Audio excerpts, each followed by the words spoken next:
Hello everybody, Clarence Chongo here representing Financial Insight.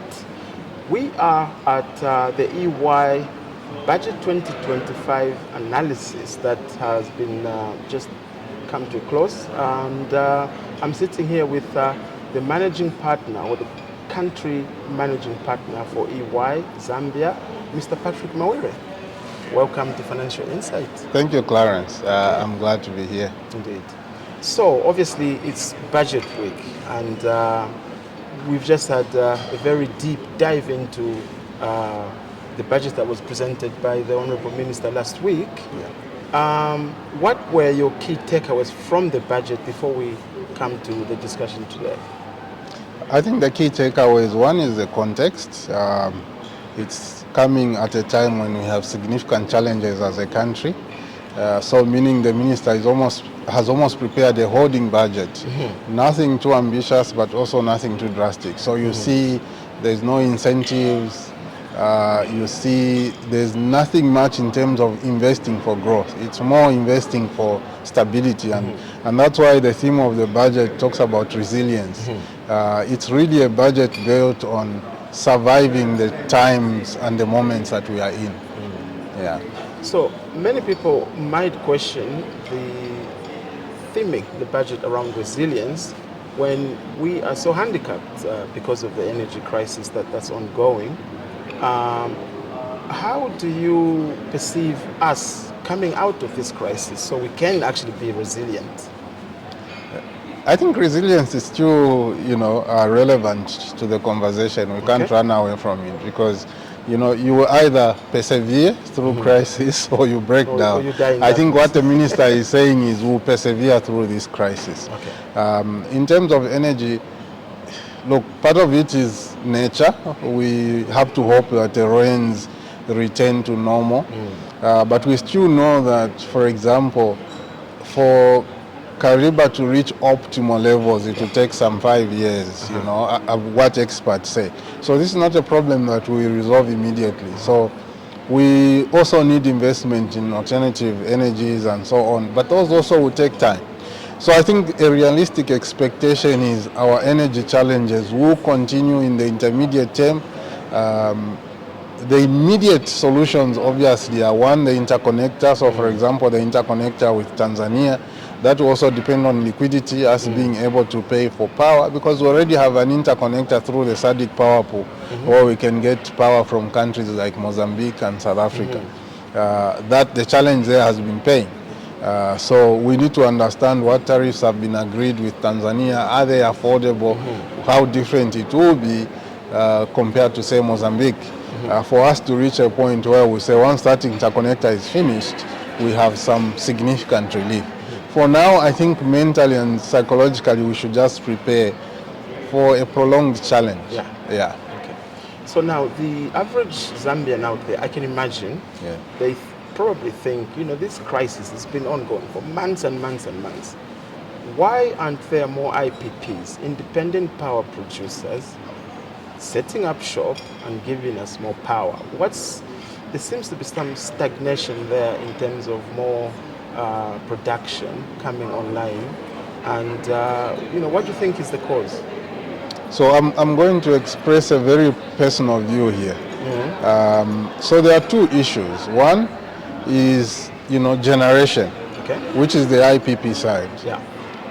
The other one is alternatives. So at domestic level, for example. So let me start with, say, alternatives in terms of domestic level.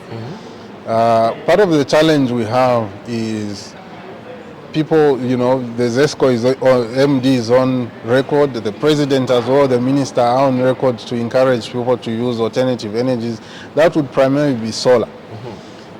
The cost of solar panels, batteries and so on are significantly increased since we've had this challenge. Now, my personal view, this is a personal view, is that if as the government saw a need for state intervention into milling mill, for example. That's how come we have Eagles milling and so on.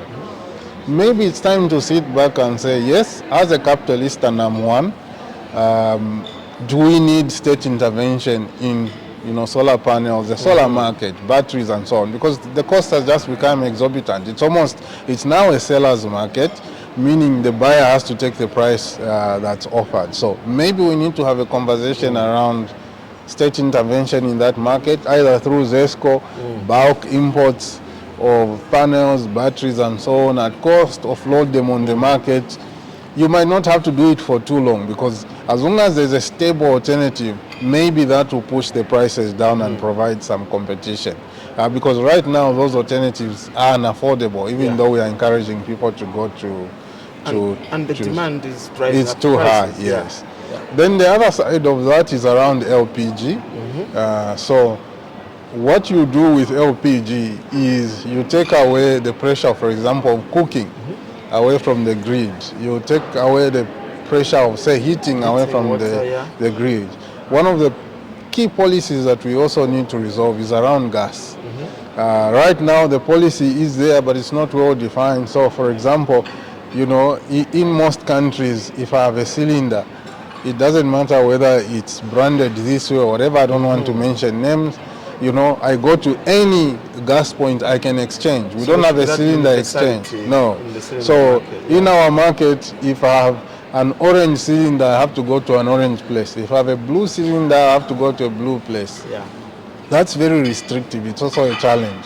So we need to resolve, supply of LPG, cost of cylinders, exchange of cylinders, investment in cylinders and gas infrastructure as well. That will also help drive some of the pressure off the grid, because then what you are doing is, especially cooking, which stoves consume a lot of power, you are taking it away from the grid. Then you go to the IPPs. Again, IPPs, that's an investment. These are people you're asking to bring money on the table. They need a return. And it's acknowledged, unfortunately, that our tariffs are low. One of the things that we are doing as a firm is, we'll release the report shortly, is just doing a comparative study of tariff structure across the region, our neighbors and so on. And by all indications, our tariffs are much lower. So we will not be able to attract much investment at a level at which our tariffs are now, because the IPP investors need their money. They need a return. They can't invest and not have a return. It's significant amounts of money that are required, for example, even to produce, 50 megawatts. CEC, for example, it's public knowledge, they are on the bond market. If you look at the money they've raised and the megawatts they are producing, it's a lot of investment. So that money doesn't come cheap. You need to be able to recover it. And currently, the general feeling among these investors is,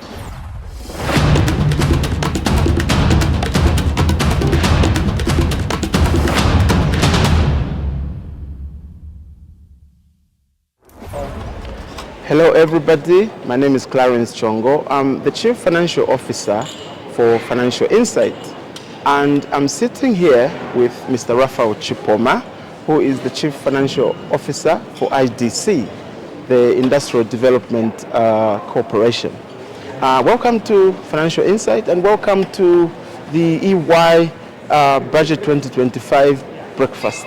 All right, thank you very much. It's a pleasure. Okay, so obviously we're talking about the budget. The Honorable Minister of Finance kindly presented his vision for 2025 last week. What were your key takeaways from that budget? Okay, thank you very much. I think for me, like most other Zambians, we were anxiously awaiting this budget. Okay. After the kind of year we've had in 2024, it was always going to be a different kind of budget. And I think the minister did not disappoint with the budget that he presented. I think for me, the key highlights of the budget was that it had the audacity and the ambition, after the year we've had, to go for a 6.6% growth. Quite unexpectedly. I think that surprised a few people. It did. And some schools of thought are saying, look, if you're coming off a low base, any growth, any number bigger will always be bigger. So there's that school of thought that's saying, actually, 6.6% is not that big, considering we're coming off a low base in 2024. But nevertheless, it is. I think it's great to see. I hope it stimulates the right kind of energy, the right kind of positivity, so that we can go after all the key areas that he had outlined in his budget and try to deliver on that growth. Yeah. Because we really need a turnaround, and we need that kind of positive outlook for 2025 for us to restate our nation. So some positivism is required for us to deliver on that great ambition. Okay, so obviously EY do this every year, where once the minister presents his budget, they call experts to analyze it and talk about it and educate us all. What were your key highlights or takeaways from the discussion today? I think congratulations to EY once again for having a very good and lively discussion. Indeed. Usually in these panel discussions, you don't actually get a discussion, but today we managed to get that. There were some really thoughtful insights that each of the panelists gave us. I particularly like the discussion around energy. Okay. It's topical at the moment, and I like the way the panel helped to take us through what are the things we should be thinking about, what are the actual challenges, and what are what's the path that we have to walk as a nation. Of course, the debate around the growth, whether it was too much or too low, also brought out some really, really deep insights. Yeah. So thanks for choosing a really good panel to EY, very diverse backgrounds, and they actually optimized what a discussion, a panel discussion should be about. It was a really well put together. Yeah, so kudos to EY for this panel discussion. My own personal key highlight was the apparent consensus on the panel that the GDP growth is too ambitious and hence almost undeliverable. What are the key issues that you think are threatening delivery of that target? Look, the obvious one that needs no introduction is going to be how we recover from the energy crisis that we are going Indeed. through. GDP is obviously a function of your energy and how you can power industries and so on and so forth. So that's going to be quite a challenge, and I think it's something that's received a lot of attention. Yeah. The budget obviously has put some measures as well to try and steer us into some kind of a recovery. Yeah. We're going to need rain, of course. Yeah, And, of course. all these things will need to come together. I can guarantee you, my personal view is that if we didn't start fixing the energy crisis, we could have negative growth next year. But I think, thankfully, the meteorological department's forecast is we're going to have some relief. Everyone has done a lot to find alternative power sources. We're putting up generators, solar, and we're sort of more reactive, and we're setting a stage for next year. Food security and agriculture, as a source of that food security, obviously is going to be another key area that we need to be successful in order for us to actually achieve the ambition of the budget. And I think there's enough that's been put into the budget. The reference to FIZ and how it's going to be restructured, obviously is all going to help with growth in the agricultural sector. So I think for me, those two key things are the two that have caused all the difficulties that we faced in 2024. And we're expecting for that to turn around. That should really put us on the right footing for 2025. Okay. Maybe diving just a little bit more deeply into the energy crisis. Obviously, this was forecast because we knew from sometime last year that there would be an El Nino event that would affect rain and cause severe drought. Since then, there seems to be very little in terms of progress on the diversification of our energy mix. What do you think is stopping us from, just getting the right mix so that in spite of the rain, we can still have good energy services? I think it's a function of many things. I mean, the 8th National Development Plan has been very explicit about diversifying the energy mix and what we should be looking at as a nation. And I think it is something that you can't do in a hurry. It's something that takes a while, but I think we have slowly started to get there. I mean, with upwards of 80% of our power generation being hydro dependent, and probably we've been living in this comfort that hydro is environmentally friendly. It's supposedly not that expensive. So I don't think we have, as a nation, we have paid enough attention to the agency of having the mix. Indeed. I think this crisis has changed that. It's woken us up a little. It has taught us that that mix, we have to dilute hydro significantly. And I think all the things that need to happen are happening. The 300 megawatts that is going to come on stream at Mamba in the next 2 years will significantly help. We are talking about several solar plants that are going to be set up all across the country. There's 100 megawatts here, 100 megawatts there. All of that is going to help change the mix. So for me, I think what this year has taught us, yes, we knew it was going to happen, but probably we didn't know to what extent. How severe it would be. But I think it's woken us up. It's really shaken us quite a bit. Absolutely. I think now we are set on the.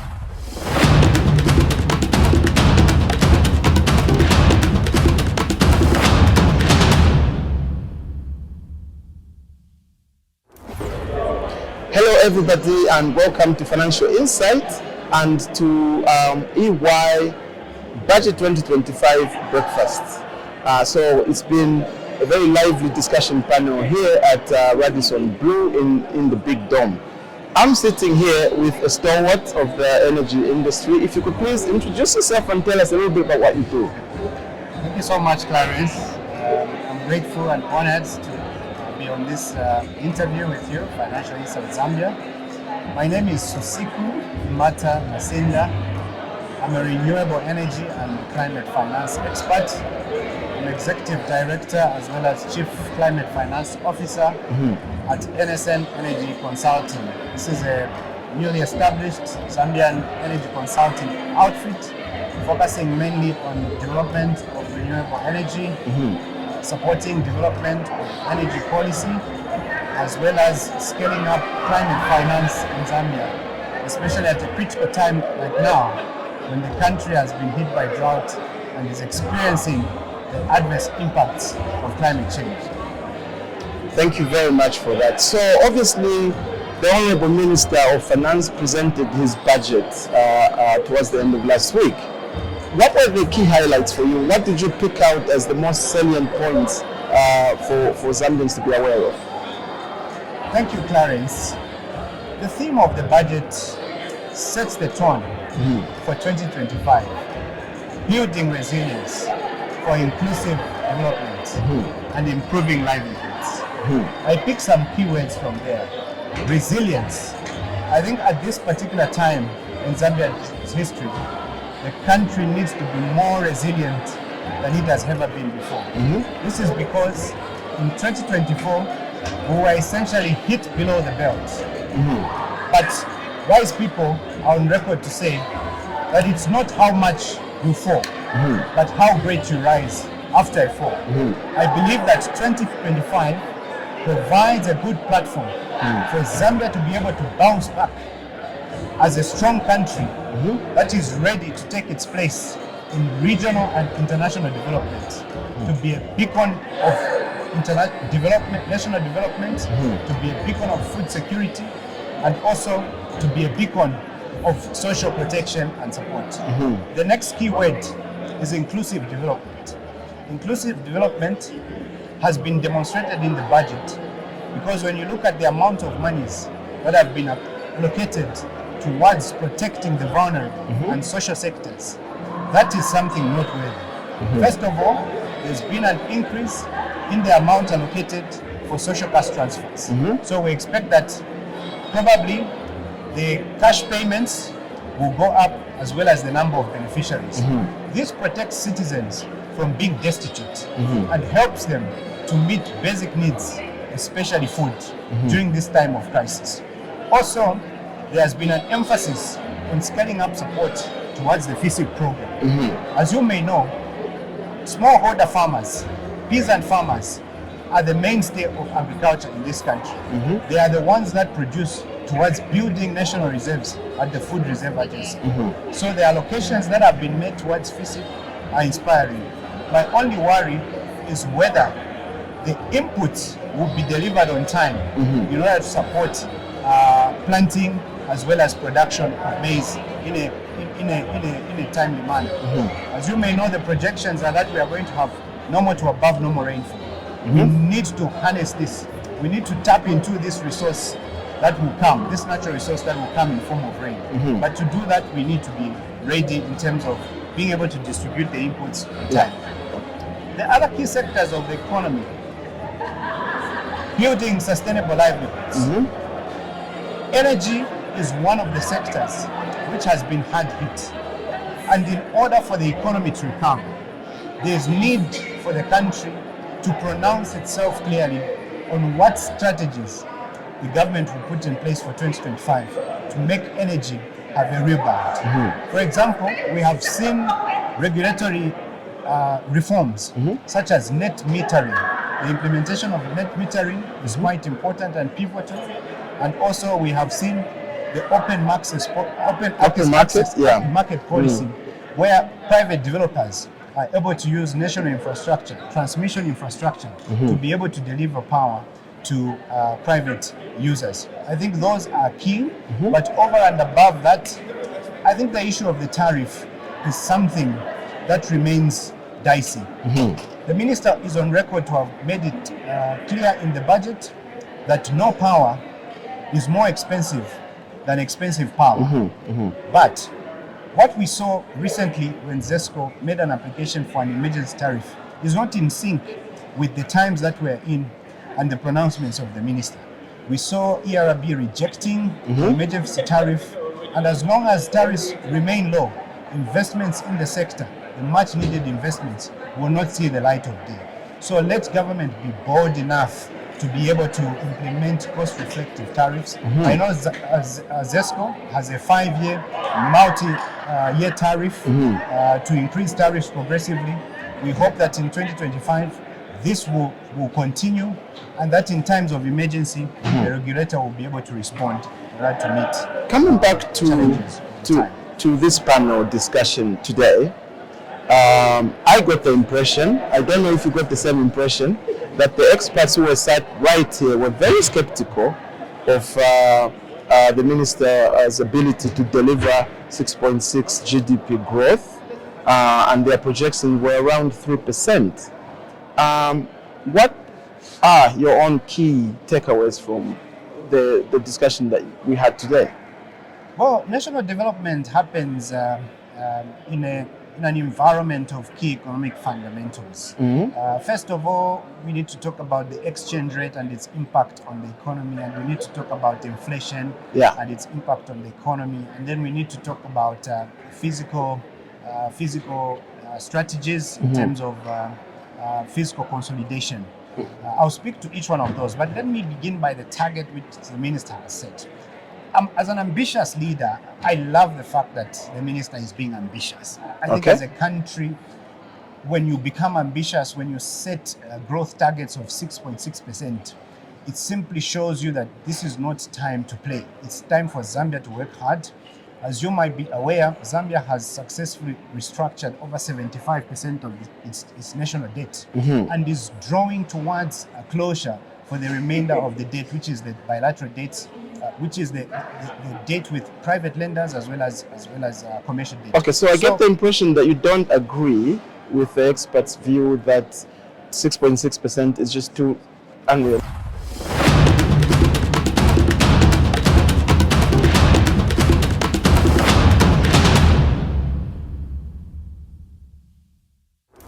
There's been a lot of discussion around energy this budget session. Obviously, the Honorable Minister came quick off the mark with his 2025 vision. What's your own assessment of that vision? The vision, I'll start with a theme, building resilience.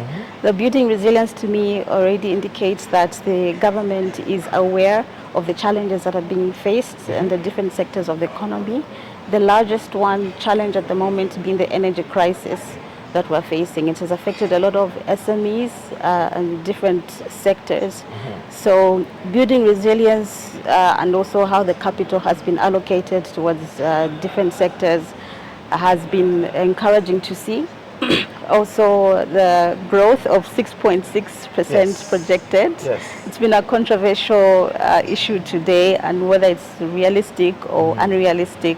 But my take has been, if the government focuses on the partnerships between the public and the private sector, it can be achievable.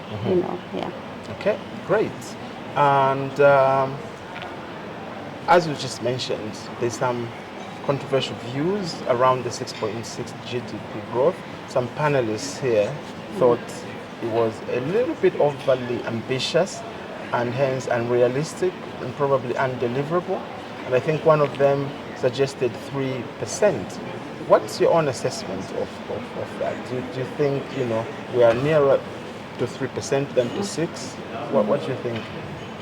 So I tend to agree. We are closer to 3% because remember the growth already, judging by the first and second quarter reports, already shows that the projected growth for 2024 we are about 2% behind.